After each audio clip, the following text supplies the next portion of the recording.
கடவுள் அனுக்கிரகம் சேனல் நேயர்கள் அனைவருக்கும் வணக்கம். நான் தான் வாச பரக்கனை பேசுறேன். இன்னைக்கு வாஸ்துல ரொம்ப ரொம்ப முக்கியமான ஒரு தலைப்பு. அதாவது நம்ம வீடு கட்டுறதுக்காக லேண்ட் என்பது தேர்வு செய்யணும்ல. அப்படி தேர்வு செய்யும் போது ரொம்ப கவனமாக தேர்வு செய்யணும். என்னென்ன விதமான விஷயங்களை முன்கூட்டியே பார்க்கணும்ன்றதை நம்ம புரிஞ்சுக்க வேண்டியது இருக்கும். ஏன்னா நிறைய பேரோட வாழ்க்கை ஒரு வீடு கட்டுறது என்பது கனவாக இருக்கக்கூடிய சுச்சுவேஷன். ஆனா அவங்க என்ன ஏற்படும்னா, தவறான ஒரு வாஸ்து அமைப்பை கொண்டு ஒரு பிளாட்டை வாங்கிட்டாங்கன்னு வச்சுக்கோங்க. அந்த இடத்துல காசுலாம் இருக்கும். காசு இருந்தாலும் பாத்தீங்கன்னா அந்த இடத்துல எதுவுமே வேலையை ஆரம்பிக்க முடியாது. எவ்வளவு இடங்களை நீங்க பார்த்திருப்பீங்க. வேலையை ஆரம்பிச்சு பாதியே நிற்கும். ஆனா அதுக்கப்புறம் அது கம்ப்ளீட் பண்ண முடியாத சுச்சுவேஷன் இருக்கும். காரணம் அந்த லேண்ட் பாத்தீங்கன்னா தவறான அமைப்புல இருப்பதற்கான ஒரு சுச்சுவேஷன் தான்.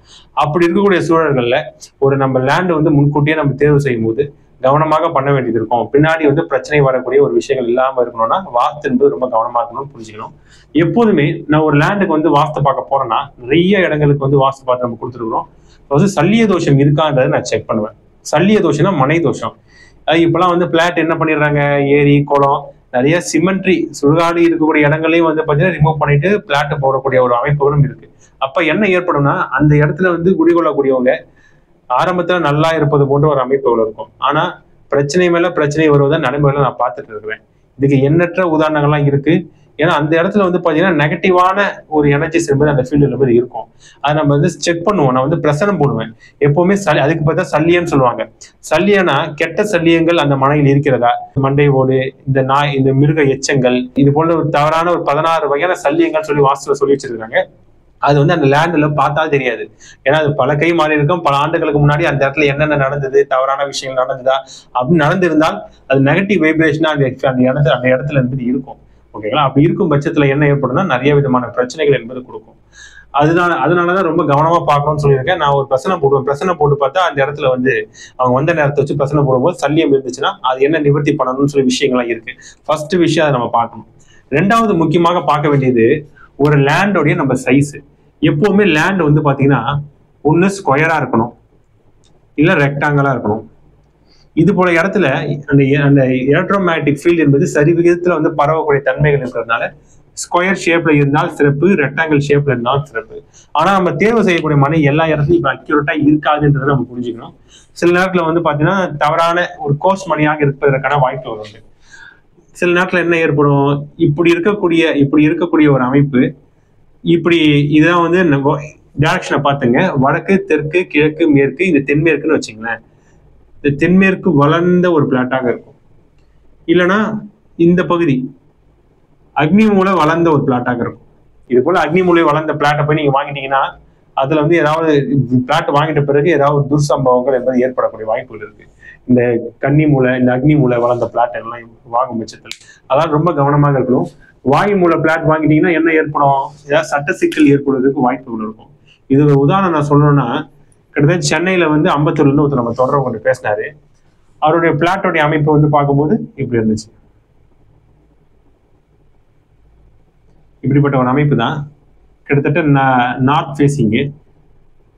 இது ஃபர்ஸ்ட் முடிவு பண்ணாரு, வாங்கலாமா வாங்கக்கூடாதுன்னு சொல்லி ஃபர்ஸ்ட் முடிவு பண்றதுக்காக என்ன நேரடியாக வாங்க சார், அம்பத்தூர் பார்த்து கொடுங்கன்னு சொல்லி செக் பண்ணாரு. சரி, இது வேண்டாம், வாங்க வேண்டாம், வடமேற்கு வளர்ந்துருக்குது, நீங்க வாங்கி பண்ணீங்கன்னா சில வருடங்களுக்கு முன்னாடி வாங்கி பண்ணீங்கன்னா சட்ட சிக்கல் ஏதாவது வருவதற்கு வாய்ப்புகள் இருக்குன்ற மாதிரி நான் சொல்லியிருந்தேன். அதுக்கப்புறம் அதையும் மீறி அதை வாங்கிட்டாரு. அதுக்கப்புறம் என்ன சுச்சுவேஷன் ஏற்பட்டிருக்குன்னா, இவர் சம்பாதிச்சு வாங்கின ஒரு சொத்து தான். ஆனா இதுக்கு பங்குக்காக அவங்களுடைய அக்கா ஒருத்தவங்க இருக்கிறாங்க, இது எங்களுடைய அப்பா வாங்கினது, எங்க 2 பேருக்கும் நம்ம இது சரி விதத்துல பங்கு கொடுக்கணும், இந்த இடத்துல அவர் வீட்டு வேலை ஆரம்பிக்கூடாதுன்னு சொல்லி கேஸ் போட்டுக்கிறாங்க. அதுக்கப்புறம் சரிங்களா, எதனால காரணம், இந்த வடமேற்கு வளர்ந்த ஒரு அமைப்பு. அப்ப இவர் இவருடைய சுய உழைப்பின் மூலமாக சம்பாதிச்ச ஒரு இடத்த அதுக்கப்புறம் பாத்தீங்கன்னா அவங்களுடைய உடன் பிறந்தவங்க ஒருத்தவங்க இல்ல இது பொது சொத்து பங்கு கொடுக்கறது கேஸ் போட்டு இது பண்ணிட்டு இருக்காங்க. அதுக்கப்புறம் பாத்தீங்கன்னா நான் பார்த்துட்ட பிறகு இது போல தவறான அமைப்புல இருக்கு சார், இதுக்கு நீங்க சரி பண்ணிக்கிங்க, சரி பண்ணி என்ன பண்ணணும்ன்றத நான் அவருக்கு ஒரு கன்சல்டேஷன் மாதிரி கொடுத்தேன். இந்த பகுதியை கட் பண்ணிட்டு கொஞ்சம் சரி பண்ணிக்கிங்கன்றதை நான் சொல்லியிருந்தேன்.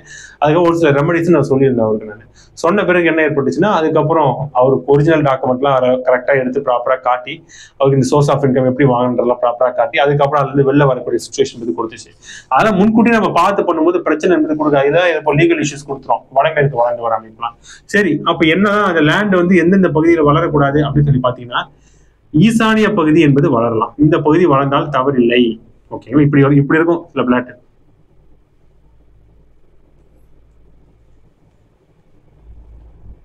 டைரக்ஷன் போட்டுருக்கு பாருங்க, இதே டைரக்ஷன் தான். இதான் நார்த் ஈஸ்ட் வளர்ந்துருக்கு பாருங்க. இது போன்ற ஒரு அமைப்பு இருந்துச்சுன்னா சிறப்பு, ஒன்றும் பிரச்சனை இல்லை. இல்லை இப்படி இருக்கும் சில நேரங்கள்ல இப்படி வளர்ந்துருக்கும் இசை, இப்படி இல்லை இப்படி வளர்ந்துருக்கும். ஈசானியம் வளர்ந்த ஒரு அமைப்பு, ஒன்றும் பிரச்சனை இல்லை. ஆனா இதுக்கு நேர்மாறாக இந்த மூளை வளர்றது, இந்த பகுதி வளருது, இல்லை இந்த பகுதி வளர்றதுலாம் தவறுன்றதை நம்ம புரிஞ்சுக்கணும். நீச்ச பகுதியில் வளரவே கூடாது, அதை நம்ம கவனமாக இருக்கணும். ஒரு லேண்டு வாங்க போறோம்னா சல்லி தோஷம் செக் பண்ணணும், லேண்டு சைஸ் செக் பண்ணணும், தெருக்குத்து தெரு பார்வைகள் தவறான அமைப்பு இருக்கான்றதையும் நம்ம வந்து செக் பண்ண வேண்டியது இருக்கும். அது ஒரு நெகட்டிவிட்டி தரக்கூடிய சுச்சுவேஷன் கொடுத்துரும். அதாவது இப்ப தெருக்குத்து, தவறான தெருக்குத்துகள்னா இங்க வடக்கு, தெற்கு, கிழக்கு, மேற்கு, இந்த பகுதி சென்டர் பாயிண்ட்ல இருந்து இந்த பகுதியை தெரு ஏதாவது குத்துனா அந்த லேண்டை வாங்கக்கூடாது. அதுவே வடக்கு மத்தியத்துல இருந்து வடமேற்கு, கிழக்கு மத்தியத்துல இருந்து தென்கிழக்கு, இங்கேயும் தெரு குத்தக்கூடாது. தெற்கு மத்தியத்துல இருந்து தென்மேற்கும் தெரு குத்தக்கூடாது. மேற்கு மத்தியத்திலிருந்து தென்மேற்கும் தெரு குத்தக்கூடாது. இப்படி தெருக்குத்து பட்சத்துல தவறான ஒரு அமைப்புல இருக்கும். அதனால தெருக்குத்து ரொம்ப கவனமா பார்க்க வேண்டாம், வாங்க வேண்டியது இருக்கும். இப்போ ஒரு கம்யூனிட்டி கேட்டர் கம்யூனிட்டில பிளாட் போட்டிருக்காங்க, அந்த கேட்டர் கம்யூனிட்டி ஒட்டுமொத்த சைஸும் எப்படி இருக்குன்னு பார்க்க வேண்டியது இருக்கும். எல்லாத்தையும் பார்த்தாலும் நம்ம வாங்கக்கூடிய பிளாட் எப்படி இருக்குன்னு பார்த்தா மட்டும் போதும். அந்த ஒட்டுமொத்த அமைப்புகள்ல வந்து பெரிய ஆறோ ஏரியோ இந்த குறிப்பிட்ட டிஸ்டன்ஸ் இந்த பிளாட்டுக்கு பின்னாடி போனாலும் கொஞ்சம் கவனமாக இருக்க வேண்டியது இருக்கும். ஏன்னா தெற்கு மேற்குல வந்து நீர்நிலைகள்லாம் பெரிய அளவுக்கு இருக்கக்கூடாது. அதே மாதிரி வடக்கு கிழக்குல பெரிய பெரிய மலைகள்லாம் குறிப்பிட்ட டிஸ்டன்ஸ்ல இருந்துச்சுன்னா ரொம்ப கவனமா பார்த்து வாங்கணும். இது போன்ற விஷயங்கள் இருக்கும். லேண்டோட அமைப்பு எப்படி இருக்கு, அதாவது சில டைம் லேண்ட் எப்படி இருக்குன்னா இந்த மலை பிரதேசங்கள் சார்ந்த பகுதிகளில் இந்த பகுதி இருக்கும். அதாவது இந்த வடக்கு கிழக்கு சார்ந்த வகையில வந்து மலைகள்லாம் இருக்கும் குறிப்பிட்ட டிஸ்டன்ஸ்ல. அப்ப சருவல் எப்படி இருக்கும், ஈசானியம் வளர்ந்து அந்த தென்மேற்கு வந்து தாழ்ந்து இருக்கக்கூடிய லேண்ட் அமைப்புகளா இருக்கும். அப்ப அந்த இடங்களையும் இந்த சைஸ் நம்ம படுத்திக்கிட்டு அந்த லேண்ட் என்பது கட்ட வேண்டியது இருக்கும். இது போல நிறைய விஷயங்கள்லாம் இருக்கு, நம்ம பார்த்துட்டுதான் ஒரு முடிவுக்கு என்பது வர வேண்டியது இருக்கும். இப்ப சரி, அடுத்த கட்டமா இப்போ இது ஒரு கம்யூனிட்டி ஏரியா, இதுல வந்து பிளாட் என்பது போட்டிருக்காங்க. இந்த இடத்துல வந்து நல்ல பிளாட்டை எப்படி நம்ம தேர்வு செய்யணும் சொல்லி முக்கியமான விஷயம் சொல்றேன். இதை பார்த்து நீங்க முடிவு பண்ணாதீங்க, ப்ராப்பரா கன்சல்டேஷன் கேட்டு வாங்க. ஏன்னா இதுல வந்து பாத்தீங்க எப்படி இருக்குன்னு பாருங்க, வடக்கு, தெற்கு, கிழக்கு, மேற்கு, வெஸ்ட்னா W நோட் பண்ணிருக்கேன், ஷார்ட்டா நோட் பண்ணிருக்கேன்.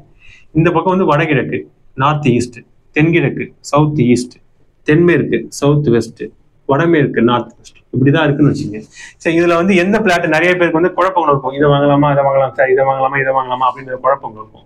அப்படி நம்ம தேர்வு செய்யும்போது நான் சொன்ன விஷயத்துல மைண்ட்ல அப்ளை பண்ணி பார்த்துட்டு அந்த விஷயத்த பண்ணணும். ஃபர்ஸ்ட் விஷயம் நான் வந்து பிரசனம் போடுவேன், சல்லிய தோஷம் தவறான ஒரு லேண்ட் விஷயமா இருக்குன்றதை நீங்க செக் பண்ண முடியாது, இதெல்லாம் பிரசனம் போட்டு தான் செக் பண்ண முடியும். இதெல்லாம் பார்த்தா தெரியாது, இதெல்லாம் வந்து நெகட்டிவான விஷயம், லேண்டில் இருக்கக்கூடிய நெகட்டிவ் எனர்ஜிஸ். சரிங்களா, அதை பிரசனம் போட்டு பார்த்து நம்ம செக் பண்ணுவேன் நான் ஃபர்ஸ்ட் வந்து. அதுக்கப்புறம் வந்து தெருக்குத்துகள் இருக்கா அப்படின்ற விஷயம் நம்ம பார்க்கணும். லேண்ட் சைஸ் எப்படி இருக்குன்னு பாருங்க. இங்க பாருங்க, எல்லாமே வந்து தென்மேற்கு வளர்ந்துருக்கு பாருங்க. இது தென்மேற்கு பகுதியா, இந்த பகுதி இப்ப இந்த லேண்டுக்கு எல்லாமே இந்த மூல தென்மேற்கு எல்லாமே வளர்ந்து வருது பாருங்க. அப்ப இந்த பகுதிகளை வந்து கொஞ்சம் தவிர்த்துருங்க, இது வாங்காத தவிர்த்துருங்க. வாங்கிட்டீங்கன்னா கொஞ்சம் வேலை ஆரம்பிக்கிறது கஷ்டமா இருக்கும், இல்ல சரி பண்ணிட்டு கட்டுற மாதிரி சுச்சுவேஷன் இருக்கும், எல்லாம் கொஞ்சம் வேஸ்டா போகும். அதனால இது கவனமாக இருக்கணும். அதனால இது கொஞ்சம் கவனமா இருக்கணும். சில நேரத்தில் இப்படி வளருது பாருங்க, நார்த் ஈஸ்ட் வளர்ந்த அமைப்பு, இது சிறப்பான ஒரு அமைப்பு இருந்தது. இதெல்லாம் வந்து கரெக்டான ஷேப்ல இருக்கக்கூடிய பிளாட்ஸ், இதெல்லாம் நம்ம எடுத்துக்கலாம். சரிங்களா, இந்த பிளாட்டுக்கு எதுவுமே தெருக்குத்து தெரு பாதிப்புகள் எதுவுமே இல்லை, இது பர்டிகுலரா ஈசானியம் வளர்ந்துருக்கு, சிறப்பு. சரிங்களா, அதே போல இதுவும் பாருங்க, நார்த் ஈஸ்ட் ஈசானியம் வளர்ந்துருக்கு, சிறப்பான ஒரு அமைப்பு நம்ம எடுத்துக்கலாம். சரிங்களா, இது எல்லாமே கொஞ்சம் நெகட்டிவா இருக்கும், இதுவும் வந்து சரி விகிதத்துல இருக்கு, சரி சமத்துல இருக்கு, இதையும் நம்ம எடுத்துக்கலாம், ஒன்றும் பிரச்சனை இல்லை. எப்பவுமே வந்து பாத்தீங்கன்னா நார்த் ஈஸ்ட் வடக்கு கிழக்கு பார்த்த மனைகளை முதல்ல தேர்வு செய்யுங்க, தெற்கு மேற்கு பார்த்த மனைகளை ரெண்டாம் பட்சமா தேர்வு செய்யுங்க, அது ஒன்றும் பிரச்சனை இல்லை. ஆனா இதை ரொம்ப கவனமாக இருக்கணும். இதுவும் வந்து பாருங்க, நார்த் ஈஸ்ட் வளர்ந்துருக்கு, இப்படி போகுது எல்லாமே நார்த், இந்த லேண்டோட நார்த் ஈஸ்ட் இந்த கார்னர் வளர்ந்துருக்குங்களா, சிறப்பா இருக்கு. இது எல்லாமே இரகுலரா இருக்கு, இதையும் நம்ம கவனமா பார்த்த வேண்டியது இருக்கும்.